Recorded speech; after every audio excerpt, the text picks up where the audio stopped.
Historical fact میں آج ہم آپ کو لیے چلتے ہیں کہ ایک ایسے ملک کی طرف جو کہ دنیا کا بہت بڑا ملک ہے، اور اس پر 67 سال ایک عورت نے حکمرانی کی۔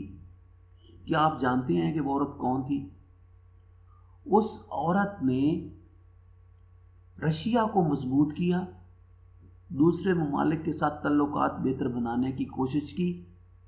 رشیا میں پیدا نہیں ہوئی تھی۔ تو چلتے ہیں اصل بات کی طرف۔ اس عورت کا نام تھا کیتھرین دا گریٹ۔ آج ہم آپ کو کیتھرین دا گریٹ کے متعلق بتاتے ہیں کہ وہ کون تھی اور کہاں پیدا ہوئی۔ کیتھرین دا گریٹ ایک بہت بڑی شہنشاہ تھی، اور جس کا پیریڈ 1762 سے لے کر 1796 تک ہے۔ اس عورت نے رشیا کو مضبوط بنایا، رشیا کے علاقے کو بڑا کیا، اور بہت سے ایسے اسٹیٹ کو شامل کیا تھا جو اس وقت رشیا میں نہیں۔ لیکن ہم آپ کو بتاتے ہیں کہ وہ تھی کہاں اور کہاں سے آئی اور اس کا نام کیا تھا۔ تو نام کے متعلق تو پہلے ہم بتا چکے ہیں کہ وہ عورت پولینڈ میں پیدا ہوئی، رشیا میں آ گئی، اور اس نے رشین آرتھوڈاکس چرچ کو قبول کر لیا، اور اس نے اپنا نام کیتھرین بوسونی فریڈرک اسٹیٹن میں پیدا ہوئی، جو اس وقت پرشیا یعنی پولینڈ کا حصہ ہے، اور اسے روسی آرتھوڈاکس چرچ میں شامل کر لیا گیا۔ بعد میں اس نے اپنا نام بدل کر کیتھرین رکھ لیا۔ اس کے بعد اس نے ڈیوک پیٹر، جو گرینڈ سن پیٹر کا پوتا تھا اور رشین تھرون کا مالک تھا، اس سے شادی کر لی۔ پہلی نظر میں لوگوں نے اس کو بڑا عجیب نگاہ سے دیکھا، کیونکہ رشین کورٹ میں اس کو اچھا نہیں سمجھا جاتا تھا، اور اس کی وجہ غیر ملکی ہونا، اس میں رشین کلچر کی کمی تھی۔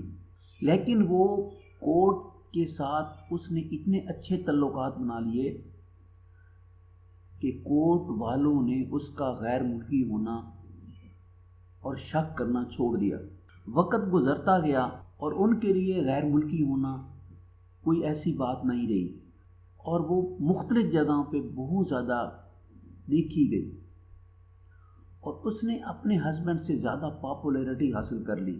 لیکن اس کا ہسبینڈ پیٹر تھرڈ جو تھا وہ انتہائی کمزور ثابت ہوا۔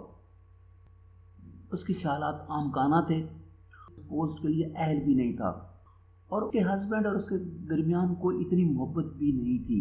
یہ بعد میں یہ سنا گیا کہ وہ مختلف لوگوں سے اس کے لو افیئر چل رہے تھے۔ اس میں سے ٹاپ آفیشل کے لوگ بھی شامل تھے، اس میں کچھ لوگ کورٹ کے بھی تھے۔ کیتھرین اور پیٹر میں سے ایک بیٹا ہوا جس کا نام پال تھا، جس کو بعد میں کیتھرین کے بعد اس کو مملکت کا بادشاہ بنایا گیا، رشیا کا بادشاہ بنایا گیا۔ اپنے ہسبینڈ پیٹر کی وفات کے بعد اس کو سلطنت کا حکمران بنایا گیا۔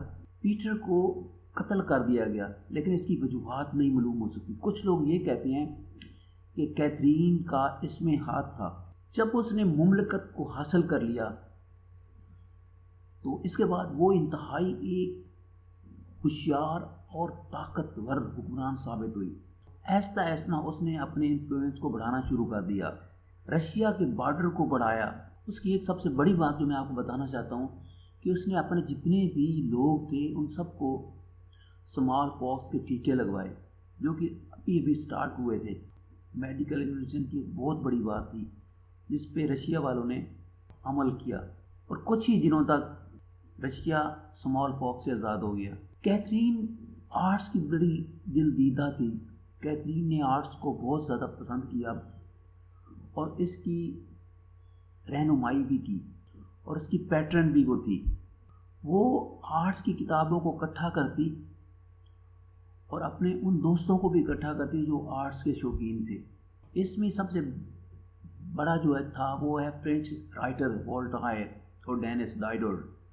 یہ دونوں آدمی اس عورت کے ساتھ اکثر ملتے رہتے۔ اس کے علاوہ اس نے فیمس میتھمیٹیشین لینارڈ یولر کو بھی اپنے پاس بلایا ہوا تھا۔ اس کا بنیادی مقصد رشیا میں یورپین کلچر پروموٹ کرنا تھا۔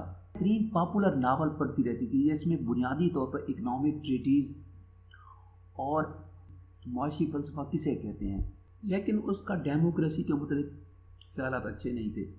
لیکن ایک بات تھی کہ وہ رول آف لا کو بالکل رول آف لا پہ چلنے کی پابند تھی، اور اس نے یہ حکم دے رکھا تھا کہ کوئی امیر یا غریب کسی کو بھی رول آف لا توڑنے کی اجازت نہیں دی جا سکتی۔ اگرچہ کہ اس کا ہسبینڈ کمزور تھا لیکن کیتھرین بہت زیادہ طاقتور تھی۔ اس نے یہ امیج جو ہے اپنے آپ بنایا۔ اس نے بہت سی ایسی عمارتیں بنائیں، بہت سے ایسے مینشن بنائے جو کہ رشیا کی نمائندگی کرتے تھے۔ اس کے دور میں رشیا کی ٹیریٹریز میں اضافہ ہوا، جس میں بیلاروس، لیتھونیا، کریمیا اور پولینڈ رشیا میں شامل ہو گیا۔ پرسنل لائف میں متعلق یہ کہا جاتا ہے کہ اس کے بہت سے رومانٹک ریلیشن شپ تھے، کورٹ کے ممبران کے ساتھ اس سے تعلقات تھے، اور اس کے بہت سے ناجائز بچے بھی ہوئے، مختلف باپ سے، مختلف لوگوں سے اس کے ناجائز بچے ہوئے۔ ایک اہم جو تعلق تھا کیتھرین کا وہ گریگوری سے تھا۔ یہ اگرچہ ریلیشن شپ پرسنل تھا لیکن بہت ہی امپورٹنٹ تھا۔ گریگوری اگرچہ کہ اس کا پسندیدہ آدمی تھا، اور اس لحاظ سے کہ وہ ملٹری پرسپیکٹ کے لحاظ سے ایک اچھا جرنیل تھا، پاورفل لیڈر ثابت ہوا، کریمیا کے لوگوں پر حکمرانی کی۔ بعد میں اس نے بہت سی ایسی ریفارمز کی جو کہ دیکھنے کے قابل ہیں۔ بنیادی سالوں میں اس نے لبرل ایٹیٹیوڈ کو پسند کیا۔ یہ ساری چیزیں اس کے لیجسلیٹو کمیشن ڈاکومنٹ نکاز سے ثابت ہوتی ہیں۔ اس میں ایک آئیڈیل گورنمنٹ کا کنسیپٹ اس نے دیا، تمام شہریوں کو ایکولیٹی آف سٹیزن دینے چاہیے۔ میں آپ کو تھوڑے سے اس کے ورڈز سناتا ہوں۔ The equality of citizens consists in this that they should all be subject to the same law۔ لیکن اس کے لیے ایک اور بڑی بات تھی کہ ایکولیٹی تب ہو سکتی ہے جب آپ کے پاس ادارے بہت مضبوط ہوں۔ غریب جو ہے وہ صرف پہ ظلم کرتے تھے، ان سے زیادتیاں کرتے تھے، ان کی دولت چھین لیتے تھے، کہ ان کو بہت زیادہ علم تھا۔ تو اس نے 1768 میں proposal for a new law code, لیکن جب عثمانیوں کے ساتھ اس کی جنگ ہو گئی 1768 میں، تو اس لا کو ایک سائڈ پہ رکھ دیا گیا۔ اس طرح سے معاشی طور پر رشیا معاشی طور پر کمزور ہونا شروع ہو گیا۔ رشیا کے لوگوں کے ساتھ بہت زیادہ انجسٹس کیا گیا، اور رشیا کے بڑھنے کے ساتھ لوگوں کے ساتھ ان کو کوئی فائدہ حاصل نہ ہوا ہے۔ رشیا کی ٹیریٹری بڑھنے کے ساتھ ساتھ چھوٹے غریبوں کو کوئی سہولیات حاصل نہ ہوئی۔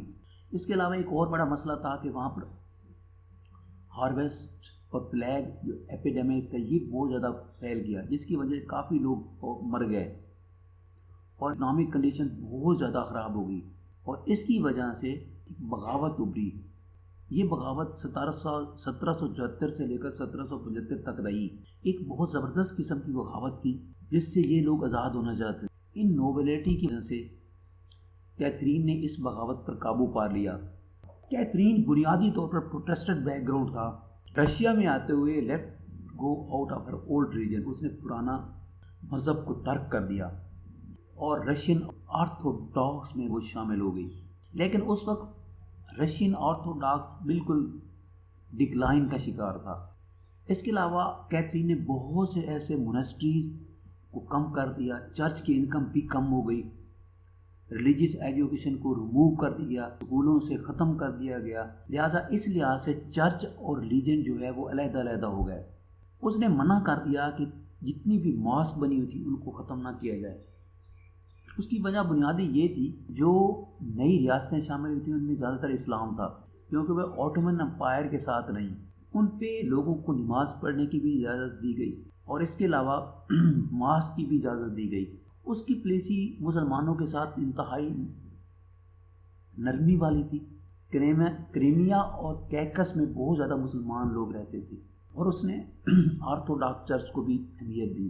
چند سالوں کے بعد اس نے 2000 اولڈ بلیور جو تھے ان کو بلیور جو سائبیریا کی طرف چلے گئے تھے ان کو واپس بلا لیا، اور ان کو اجازت دی کہ وہ اپنے جو مذہب پہ چاہیں اپنے وہ مذہب پہ رہیں، ان کو کچھ نہیں کہا جائے گا۔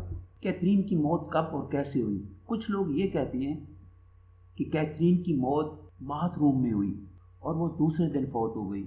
اس کی وفات کے بعد، اس کے انتقال کے بعد کچھ لوگ یہ بھی کہتے ہیں کہ یہ اس طرح کی گندی عورت تھی کہ اس نے ایک گھوڑا پال رکھا تھا، اس کے سیکسول تعلقات تھے۔ کیتھرین ایک بہت بڑی انفلوئنشل رولر تھی جس نے رشیا کو ماڈرن بنایا اور اس نے سویلائزیشن اپروچ کو بھی اپنایا، اور بنیادی طور پر اس نے ریفارمز، غلاموں کے لیے ریفارمز انٹروڈیوس کرائیں۔ اس کی غیر ملکی جو وارز تھی، جنگیں تھیں بہت سے ملکوں کے ساتھ، اس نے اسے ان پاپولر کر دیا۔ جو وہاں کی نوبیلٹی تھی وہ اس کے ساتھ تھی، اس لیے وہ بہت زیادہ اسٹرانگ رولر کے طور پر ابھری۔ وقت گزرنے کے ساتھ ساتھ وہ ایک انتہائی ایمیننٹ رشین رولر ثابت ہوئی۔ تو یہ تھی اس عورت کی کہانی جسے کیتھرین دا گریٹ کہا جاتا ہے۔ اس کی ساری خوبیاں اور خامیاں میں نے آپ کو بتائی ہیں۔ ہر عورت یا مرد میں کچھ نہ کچھ خوبیاں ہوتی ہیں اور خامیاں ہوتی ہیں، کوئی بھی بندہ پرفیکٹ نہیں ہوتا۔ تو امید ہے میری آپ اس ویڈیو کو لائک بھی کریں گے اور شیئر بھی کریں گے۔ Thank you for watching. ملیں گے ایک نئی ویڈیو کے ساتھ۔